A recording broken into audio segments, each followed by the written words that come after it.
আজকে এত সুন্দর সুন্দর গ্রিন কালারের মোমোগুলো বানাইছি গ্রিন চিলি সস দিয়ে, একদম জমে গেছে। তার উপর আবার সেদ্ধ করছি ডিরেক্ট পানিতে দিয়ে, একদমই ভাঙে নাই, পারফেক্টলি সেদ্ধ হয়ে আসছে। প্রথমে এই গ্রিন কালারটা আনার জন্য আমাদের কাছে লাগবে হচ্ছে পালং শাক। পালং শাকগুলোরে গরম পানিতে ছেড়ে দিলাম, খুব ভালো মতো সেদ্ধ করে নিতে হবে। বেশি সেদ্ধ হইতে সময় লাগবে না, সেদ্ধ হয়ে গেলে এটাকে উঠাই নিব আর জাস্ট পানিটা ছেঁকে এটাকে ব্লেন্ড করে নিতে হবে। এই ব্লেন্ড করার পর একদম মিহি একটা পেস্ট হয়ে যাবে না, ওইটা দিয়ে আটাটা মাখাইতে হবে। তারপর একদম সবুজ সবুজ একটা ডো রেডি হয়ে যাবে। এর মধ্যে নিয়ে নিলাম ময়দা দিয়ে এই শাকের ডোটা রেডি করলে একদম পারফেক্ট হয়। এর মধ্যে স্বাদ মতো লবণ দিয়ে আগে ভালো মতো মিক্স করে নিছি, আর তারপর ময়দার পরিমাণটা বুঝে আর কি 2 চামচ পরিমাণ ব্লেন্ড করা শাকটা দিয়ে দিলাম। এটার মধ্যে পালং শাকটা দিলে বেস্ট, কারণ পালং শাকের রং এত সুন্দরভাবে উঠে আসে। আর এখানে লাস্টে আরেক চামচ পরিমাণ ব্লেন্ড করা শাক কিন্তু লাগছিল। খুব ভালো মতো মাখাই নিব, আর পানি টানি লাগবে না। এই শাকের মিশ্রণটা দিয়েই খুব ভালো মতো ময়দাটাকে মাখাই নিছি। এটাকে এখন রেস্টে রেখে দিব। এই সময়ের মধ্যে আমরা আসেন মোমোর স্টাফিংটা বানাই ফেলে। এখানে পাতাকপি নিয়ে নিছি অনেকগুলো করে। পাতাকপিটা দিলে মোমোর সাথে কিন্তু ভালোই লাগে। আর চিকেনও কিন্তু দিব একটু পরে। এর মধ্যে অনেকগুলো করে ক্যাপসিকাম কুচি দিয়ে দিলাম, 2টা কাঁচামরিচ কুচি, তারপর পেঁয়াজ কুচি, রসুন কুচি, এগুলো তো থাকছে। আর তারপর এর মধ্যে আমরা ব্লেন্ড করে নিছি আমাদের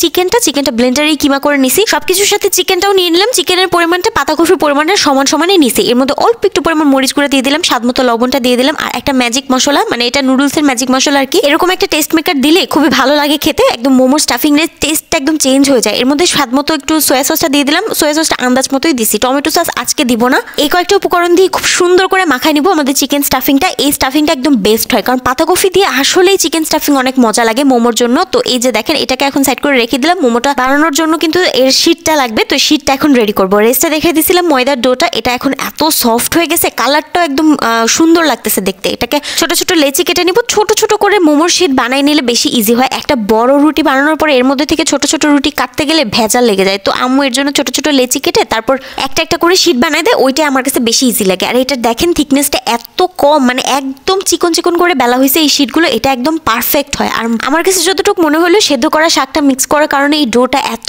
সফট হয়েছে, জাস্ট বলার বাহিরে। নর্মালি এত সফট ডো বানানো যায় না। তো এই যে দেখেন, শীটের মধ্যে অল্প একটু করে চিকেনের স্টাফিংটা নিয়ে নিব, আর তারপর মন মতো করে শেপ দিয়ে দিব। আজকে একদম পাতার মতো একটা শেপ করছিলাম, যেটা দেখতে অনেক বেশি সুন্দর লাগতেছিল। ডোটা যেহেতু সবুজ, তাই আমি চেষ্টা করতেছিলাম পাতার মতো কিছু একটা শেপ হলে অনেক বেশি সুন্দর লাগবে। আর এই শেপটা আমি অনেকদিন যাবত পারতেছিলামই না, বাট আজকে কেমনে জানি পেরে গেছে। ডোটা অনেক বেশি সফট ছিল, মেবি এর জন্য পারফেক্টলি রেডি হয়ে গেছে। দেখেন কত সুন্দর লাগতেছে, মাশাআল্লাহ, আমি নিজে দেখেই অবাক হয়ে গেছি। তো এই যে দেখেন, এতগুলো মোমো বানাই ফেলছি, ওই একটা শেপের বানানোর চেষ্টা করছি। এটাই আমার দেখতে অনেক বেশি ভালো লাগতেছিল। এখন এটাকে স্টিম করব না, আজকে একদম ডিরেক্ট পানিতে সেদ্ধ করব। অনেকবার পারফেক্টলি পানিতে সেদ্ধ হয়ে আসবে কিন্তু মোমোগুলো, আর খেতে অনেক বেশি মজা লাগে। এর আগেও অনেকবার পানিতে সেদ্ধ করা দেখাইছিলাম, এত পারফেক্টলি পানিতে সেদ্ধ করা যায়। কিন্তু তোমরা অনেকেই কমেন্ট করে বলছিলে যে সেদ্ধ করার সময় ভেঙে যায়, পারফেক্টলি সেদ্ধ করা যায় না, তারপরে নষ্ট হয়ে যায়, লেতলেতা হয়ে যায়। কিন্তু এরকম কোনো কিছুই হবে না, বিলিভ মি। এরকম পানিটা বলকাইতেছে না, এর মধ্যে জাস্ট ছেড়ে দিব। একসাথে আবার 10-12টা ছেড়ে দিলে তো হবে না, একটা আরেকটার সাথে লেগে যাবে, এটাই স্বাভাবিক। তো 7-8টার মতো ছাড়লেই হবে। ঢেকে রেখে দিলাম। আর এবার আরেকটা ব্যাচ দিচ্ছি। প্রথমগুলো যে সেদ্ধ করতে দিলাম, ওইটা নামানোর সিনটা কিভাবে জানি কাট হয়ে গেছে। তো সেকেন্ড ব্যাচটা আপনাদেরকে দেখাই দিচ্ছি। এই যে পানির মধ্যে ছেড়ে দিলাম সব মোমোগুলো, 5 থেকে 10 মিনিট পরে দেখবেন সব এভাবে ভেসে ভেসে উঠতেছে। নিজে নিজে এরকম ভেসে উঠলেই বুঝতে হবে যে সেদ্ধ হয়ে গেছে, বিধায় এরকম ভেসে ভেসে উঠতেছে। তো এটাকে জাস্ট ছেঁকে উঠায় নিছি।